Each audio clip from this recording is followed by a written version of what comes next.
Ali Jakub Efendi, Shkodra. Në fillim të shekullit të 20, trojet shqiptare u përballën me ndryshime të thella politike dhe shoqërore, sidomos pas shpërbërjes së perandorisë osmane.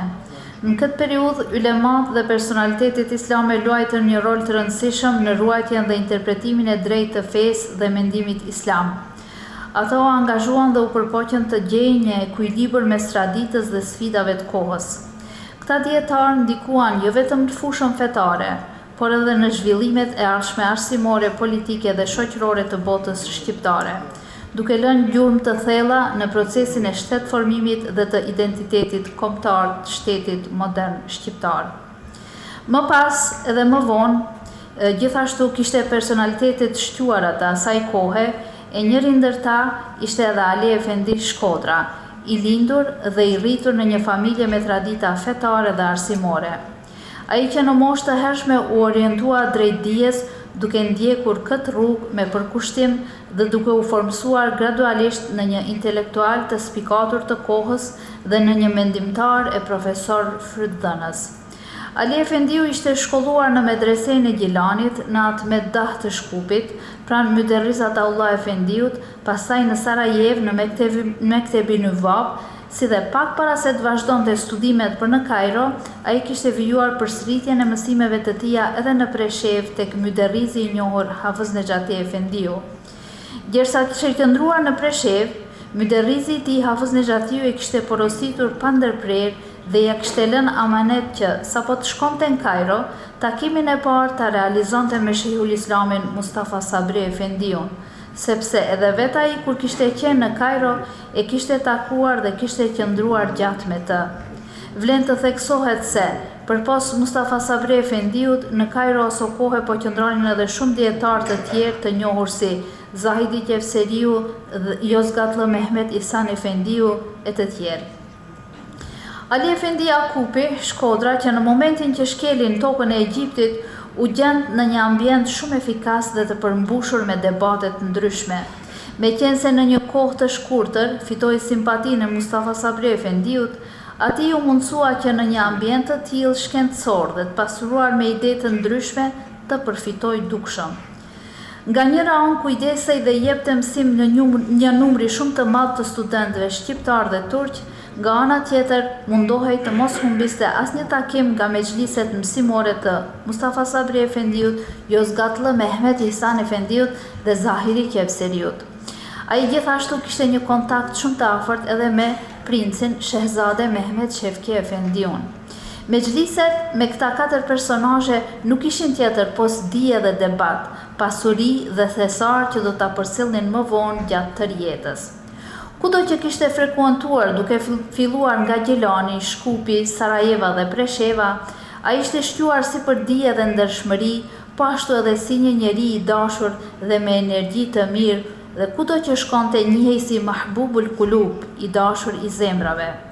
Gjatë një takimi në një konferencë të përbashkët me profesor Mustafa Uzun më tha se, pa kontributin dhe mësimet e Ali Efendiut, nuk do të isha në këtë shkallë të formimit tim si filolog. Bile më tha dhe kështu, tani e tutje ti konsiderohesh pjesëtare e familjes sime, nga se ti vjen nga vendi dhe familja e hoxhës së hoxhës tim, për cilin lutem dhe nuk e harroj asnjëherë.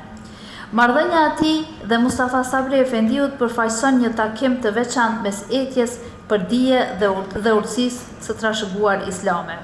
Ali Efendiu si një i ri i dal nga qendrat më të mëdha të dijes në botën islame, tek Shehul Islami Mustafa Sabri Efendiu nuk gjen vetëm një dietar të lartë, por edhe një udhërrëfys shpirtëror e intelektual. Përmes këtij raporti ndërthuret përvoja e një brezi të ri që kërkon orientim në një kohë ndryshimesh dhe gjithashtu edhe autoriteti i një figure që mishron traditën, duke krijuar një lidhje të thellë që shkon përtej mësimdhënies formale e bëhet një marrëdhënie formuese e miqësore në rrugën e dijes dhe të besimit. Pas një, të themi çerek shekulli, kontributi në për gjitha këto vendet që i cituam më parë dhe në Egjipt, dhe një formimi të denjë në shkencat teologjike islame, profesor Ali Efendiu u kthye në Turqi.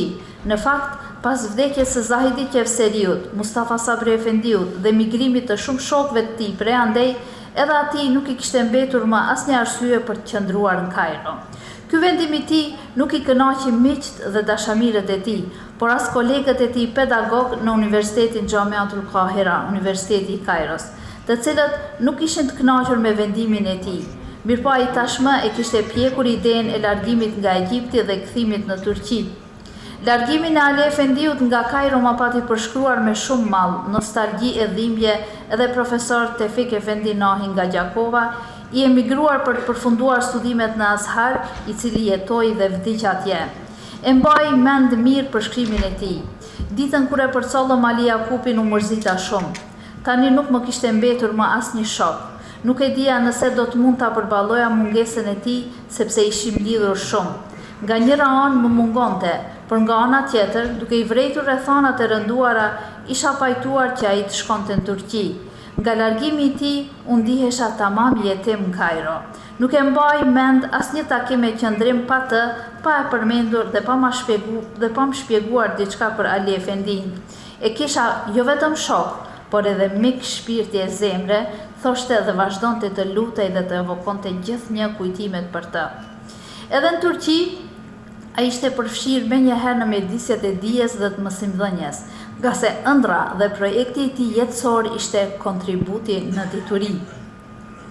Përveç në Universitetin e Kairos ku punoi Ali Efendiu, ai gjithashtu ishte ndër punonjësit e parë shkencor që punoi si deshifrues dhe përkthyes I dorëshkrimeve të jetra në bibliotekën e famshme Sulejmanie.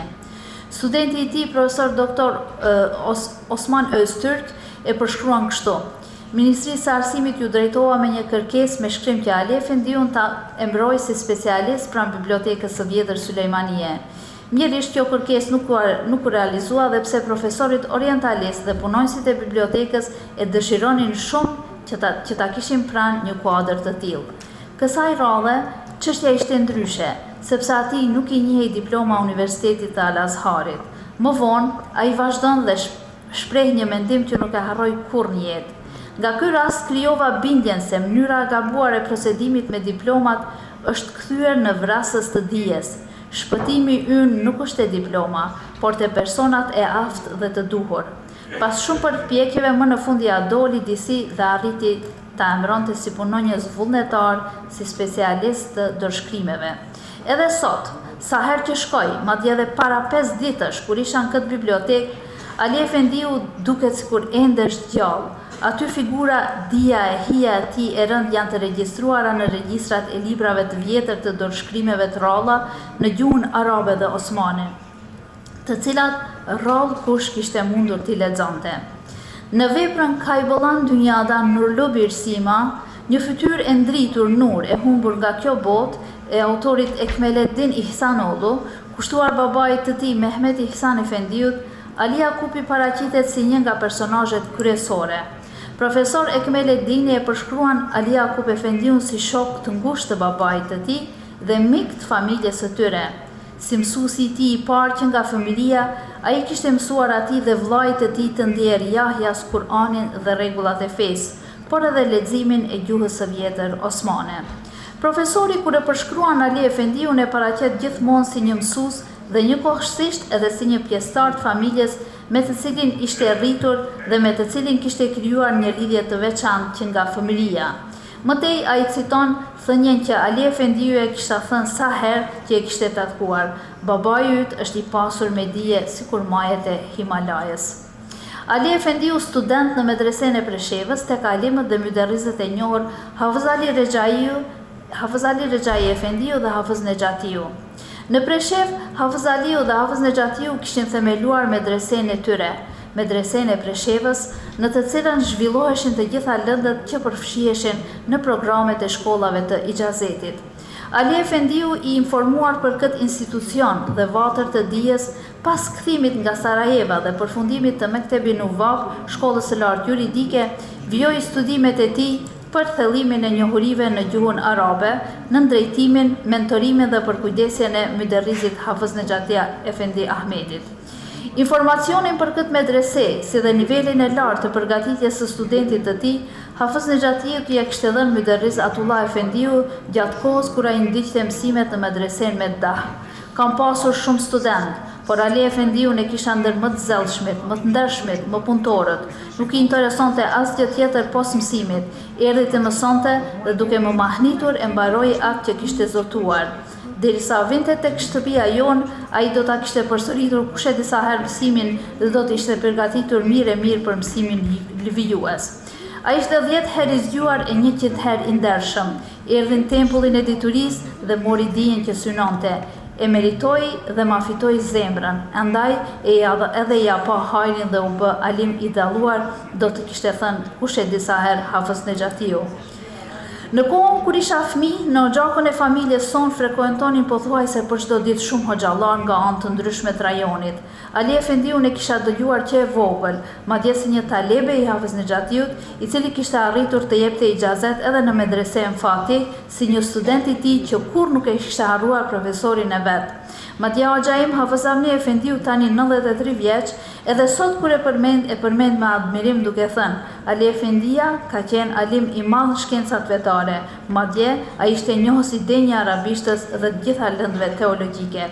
Sa herë që shkonin në Stamboll, e mbaj mend se babai shkonte në xhamin Fatih enkas për të takuar ish studentin e Hafez Nexhatiut. Edhe sot e kultivoj këtë traditë dhe sa herë që shkoj në Stamboll, në këtë xhamin, mesin e shumë dietarëve, e ruaj me mall e krenari kujtimin për Ali Efendin si student, dashamir dhe mik I familjes son, e më shumë si mësimdhënës dhe krijues I gjeneratave të reja. Besojmë kumtesën për botim do t'japim të dhënat tona të plota për jetën dhe veprën e tij të ndritur. Faleminderit.